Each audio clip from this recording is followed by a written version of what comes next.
Welcome to the Extraordinary Marriage. I'm Connie Durham, and today I have Jackie Cote. Jackie lives and travels in her RV. Can you tell us a little bit more about that? I could talk for hours about that. Well, first of all, like, I just want to thank you for having me. So I really appreciate you taking the time and spending it with me. I mean, me being able to spend time with you. RV living, it's funny. I just did a post on this where 4 years ago, Mike, my husband, and I went to Ireland, first international trip we had gone ever Mm. together. And we were like, came back like guns a blazing. We're like, yes, this was 2019. We're like, we're going to go international traveling everywhere. The vision board had every like country on it, right? And then 6 months later, COVID happened. So we were like, Mm. huh, we don't want to lose our dream of travel. So how do we pivot it? And that's when we started watching RV America. This is a series about like families full-time living in RVs. This was not on my dream board. This was never a vision of mine. The last RV trip I'd ever taken was my family of like there was like seven of my family members and me in an RV going to Florida from Jersey. It was not fun. So an RV living was not like, yes, that's what I always wanted to do, but that's we can't control the how and the like when we do stuff. So the fact that the RV living was just happened and then it just flowed and then we bought it and then we went full time 2.5 years ago. So now we've traveled the country for 2 years of it and now we're currently in Colorado. Life is an adventure. And I think that living outside, outdoors, and moving from place to place is an awesome thing. And, there's different stages in life and there's Mhm. different stages in our marriage. So share with me. So how long have you been married, Jackie? So Mike and I actually just got married May 20th of this year, but we've been together 8 years this December.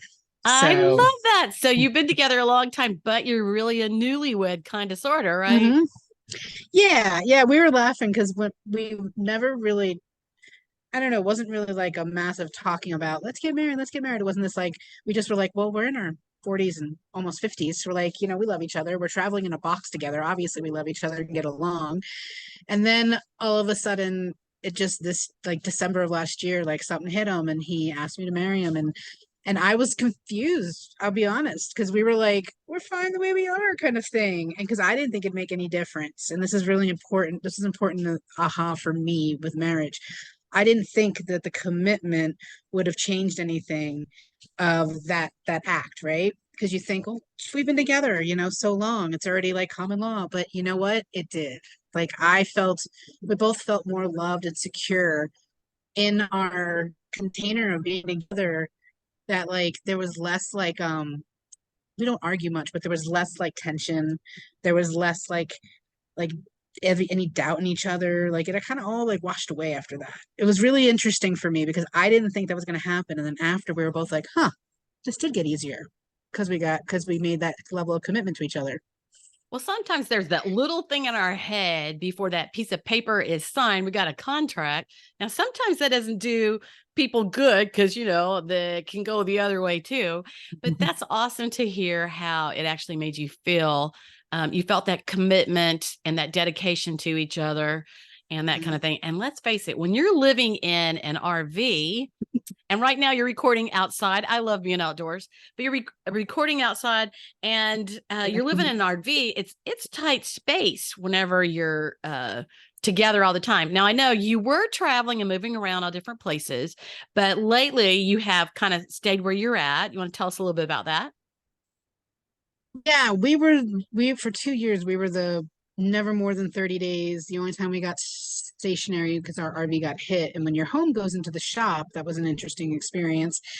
You actually get a rental RV. For those of you who are ever considering, you do I've get a never thought rental of it. RV. I never thought of it either. And actually, the insurance person was like, I'm not sure if we can do this. So she had to research it, and they did. They gave us a rental RV because it took 4 months to get this like fixed. But long story short, everything else was 13 days, 14 days, 30 days, max like 2 months, maybe. And that was for 2 years straight. And I loved it. I loved the change and the craziness.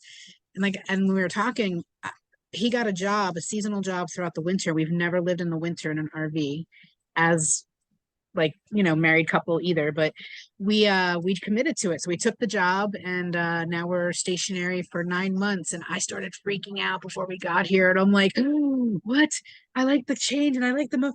And as soon as I got here a month in, I was like, I love the peace. and the sanity and the structure. Like he goes to work and then I do my online business and then he comes home and we have to, so it came back to gave us a sense of like couple again, like a togetherness and like coupleness again. And not that we lost it, but it gave us this piece of somewhat of a structure. Well, you know So what? Whenever you say the word you love change, do you know that that is a big thing for couples? Is that some people need change. They get bored, they need something new. And others, it's kind of hard for me to understand, but my husband's like that too, where he doesn't need any change. It can mhm. always be the same. When you go out to a restaurant, he tends to order the same thing when he goes out. So he is he just doesn't do as much change. But guess what? We've been Mhm. married so many years that he does do some things Mhm. new for me because I need that change. I get restless or bored. I need a little excitement. I need a little bit of adventure. Mhm. So now, how would you describe your spouse? Because earlier you said that to me before we started that he didn't move around as much, but you had moved around a lot before y'all got together. And so, Yeah. yeah, go ahead and share on that. He actually, I don't have any children, but he has four kids. And so he was really in that Virginia area. And I was in Virginia. We met in Virginia and I was in Virginia as well, but I moved to like 20 different places in Virginia with the lifestyle, the restaurant industry and different things. And so he had to stay near that vicinity where his kids were. But I remember when we met, one of the first things he said, and this is how I knew that like, okay, he's okay with change, even though he hasn't had a lot of it during those years, was he said, soon as they're old enough and they're out of the house, I'm gone. I'm out of Virginia. And I was like, because I wanted somebody, and I had written on like a paper like what I desired in a companionship and in a relationship. And one of those things was somebody who was willing to, like, not at a total compromise your whole like values, just willing to want to just go with the flow kind of thing. And he's definitely that man. And we're so I call it it's it's easy. I'm not saying we don't have our challenges, but it's easy. And we were like, yeah, let's go do it. Sure, let's go do it. Okay, sure. And what I discovered, Connie, which was hilarious, because I thought I was like the visionary, because that's what I do as a coach. Right? I'm the visionary and I'm the adventurer and I'm the this and that. Well, he like sees stuff and he's like, okay, just pass by a storage unit and I think that place is for sale and that's one of the highest da, da, da, da. So his imagination and what he can his dreaming and his ability to like find things that are exciting and is huge. I was the one, I just realized this a couple months ago. I was the one who's like, well, how are we going to do it? Where's the money going to come from? And I'm like, no, that's what I teach people not to do because that can shut down the dreamer. That can very shut down the visionary. So what we discovered is that we both have it. I get kind of stuck. I was poo-pooing his ideas and I got stuck in the reality of life sometimes, even though I'm the coach who tells people not to do that. So it was very interesting. So he had to coach me back. It was awesome. He used my stuff on me, which was amazing. And that's because we're always talking to our spouse. They're like a soundboard for whatever all went on that Mm-hmm. day. That's one of the really important things is being a great listener. And so often we get so hung up in whatever we're doing, we forget to be a great listener. And that's so important. It makes your spouse feel important whenever you listen. But I want to go back to something you talked about before we started today, because you talked about vision just a minute ago. And talk about a vision board, because you were talking about creating a vision board for what you wanted to do, what travel or business. So tell us a Mm-hmm. little bit about that. So I'll be with complete transparency. I'm not the vision board every year girl and all that stuff. In the beginning, because I didn't when I was so real quick, I got fired in 2018. I had just found the coaching industry 2 months earlier. And if I didn't have the vision of the possibility of doing what I'm doing today, which I saw in other people 2 months previous to getting let go, I would have gone back to the industry because it's very easy to get another job in that industry. And the best day of my life, I always say, was getting fired because I wouldn't have left, but I wouldn't have left if I didn't see the vision of the possibilities. So I started, someone asked me, like, what do you want to do? What do you want to create? And I'm like, I don't know. Like, I want to pay my bills. I just got let go, right? Like, that was kind of my initial transition. Um, so they started me out with the vision boarding and stuff like that. And something that I discovered that was missing, and now I do monthly, is called intentional goal setting, which is part visioning, part goal setting. Then it's also incorporating, layering in the feelings of the woman who already has what it is that she desires on that. So coming from a place of doneness.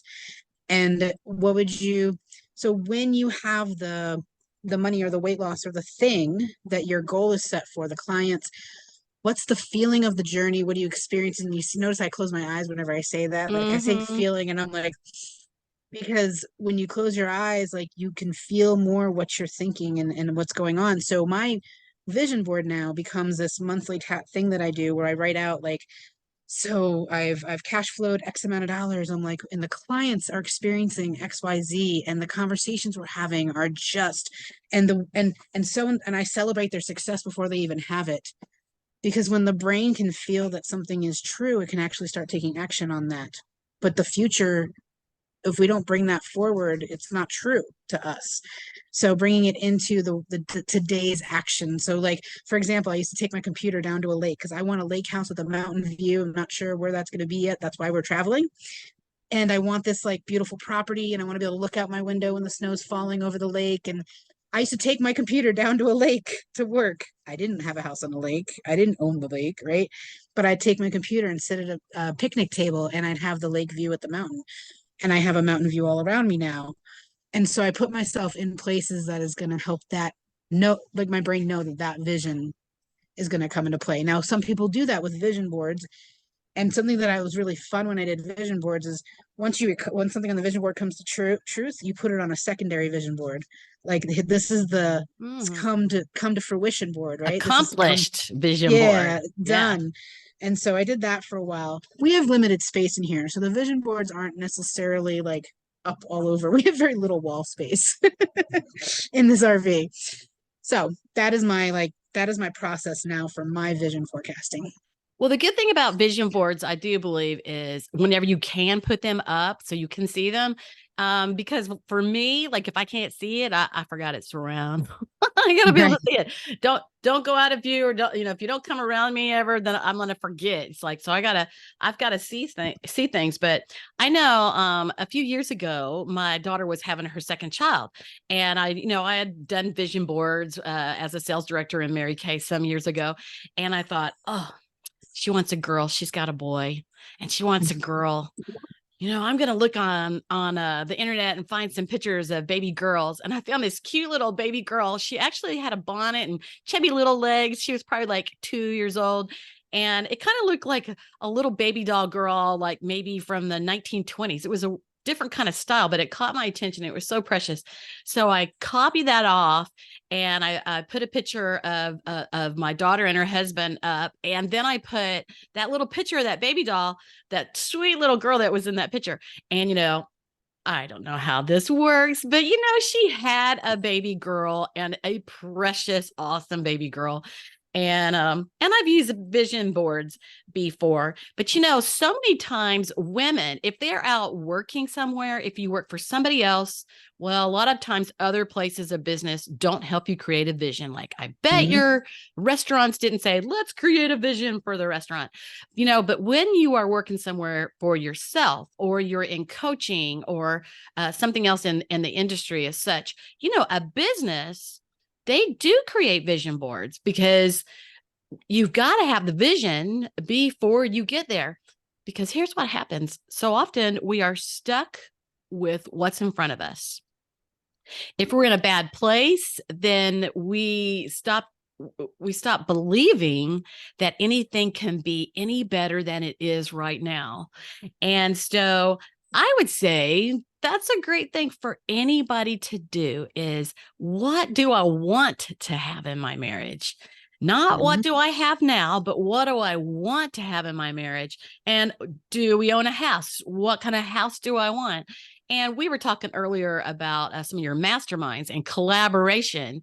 And, whenever you share your heart and you share your dreams together as a couple, and you encourage each other, that Mm-hmm. that does create vision. And anyway, you can move past some of your hardships, but you got to know that there's something better out there. So Jackie, let me ask you with right here in this. So what do you think makes your marriage work? And what do you think makes Mm-hmm. it work, moving around everywhere for all these years that y'all have been together? Well, let me tell you a quick story that'll lead to this. Right around the Okay. 3 year mark, we were not doing well. Like we were having issues. We were basically living in the same house in separate rooms. And it was right around when I joined coaching and I went to the started going to schooling and learning about coaching and learning about life coaching, health coaching, stuff like that.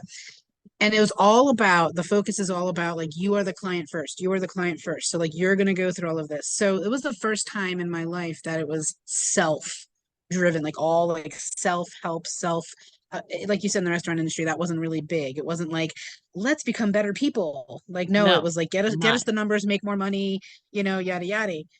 And so I just started focusing on me and me and me and me in the sense of healing me, like facing my own stuff. And then what I discovered in that moment was, have I ever really, I didn't really know what I wanted in a companionship. And that's what I was talking about that letter earlier that I wrote. So I wrote this letter.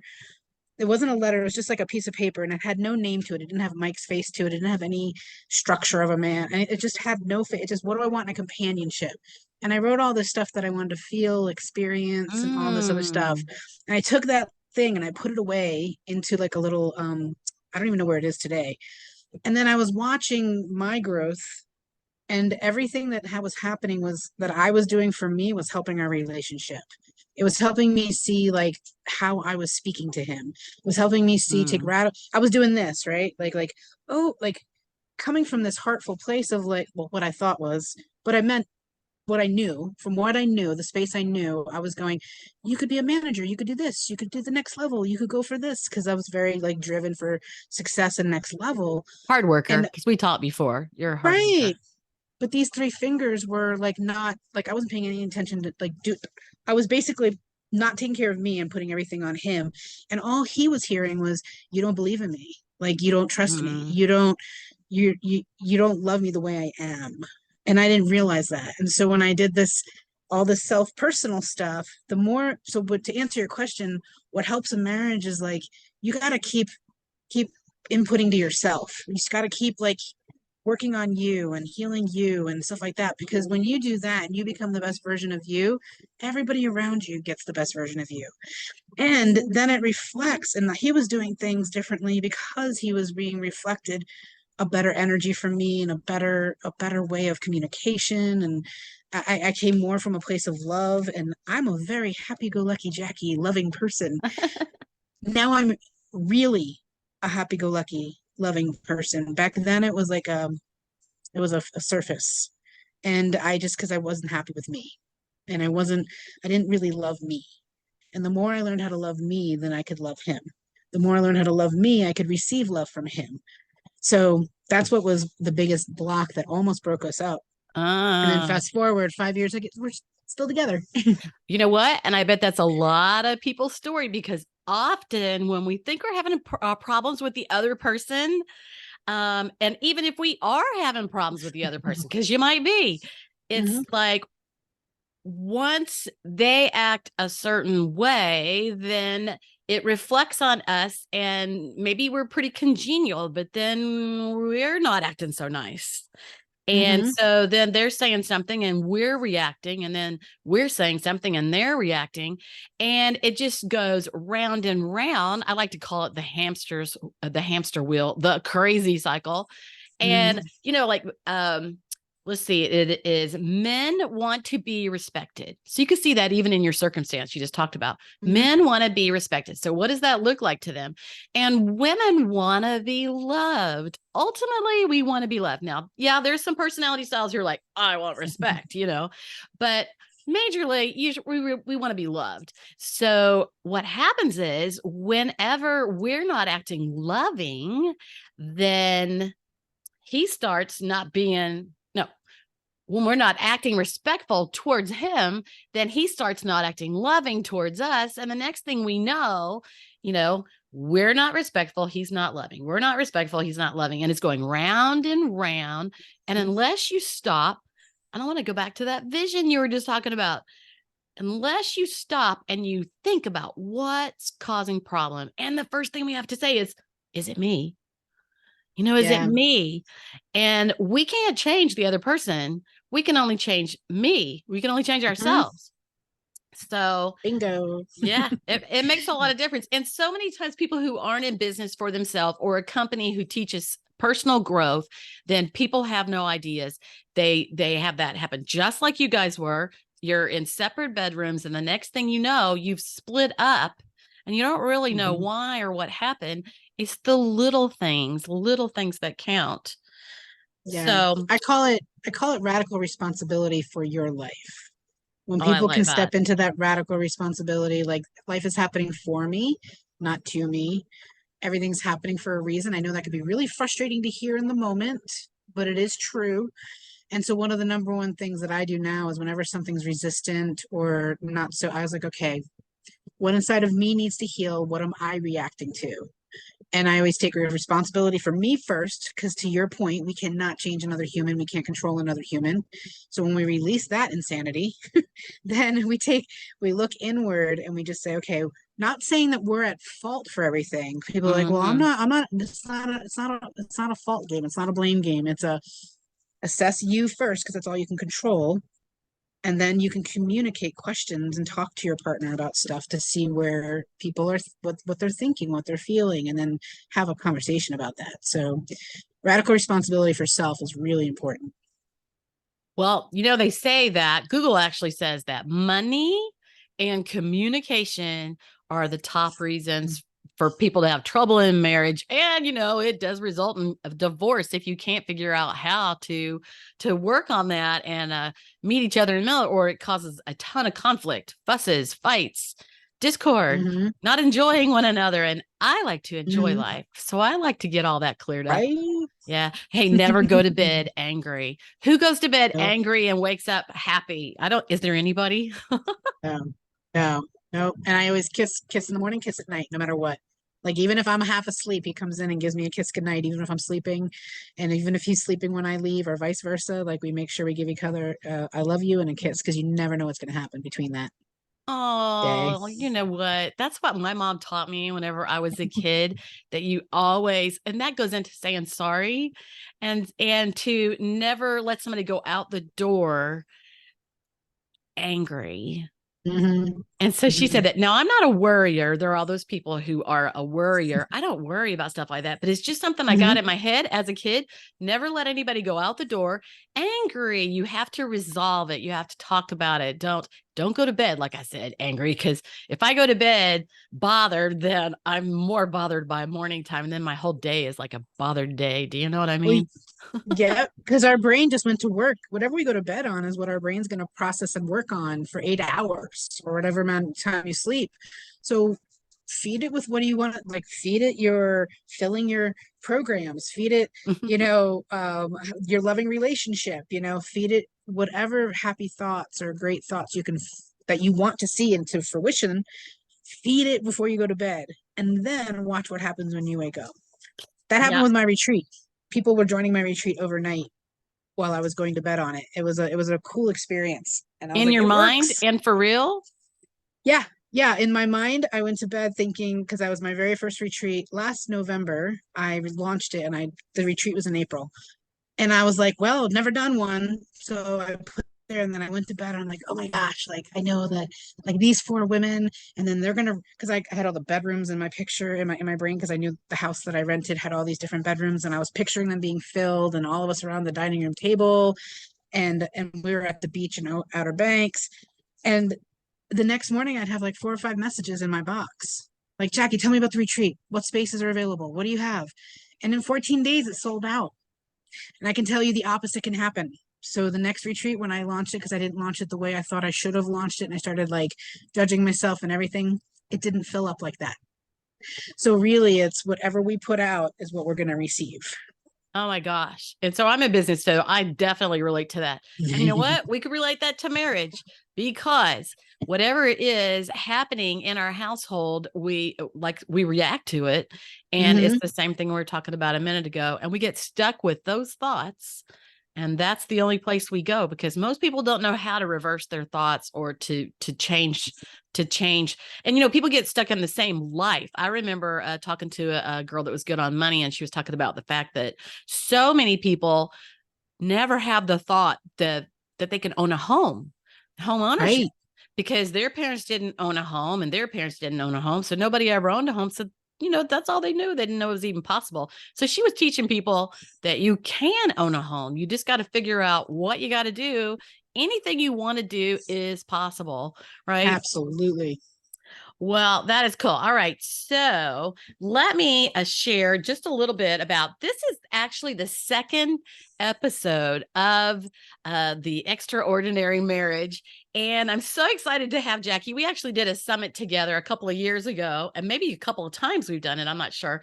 But during the first episodes in November, I have 3 ways that you can win when you watch all 7 episodes. Because we know how, let's say, Facebook and Instagram and all these different things do. Like, if a lot of people watch, then it helps other people see it, right?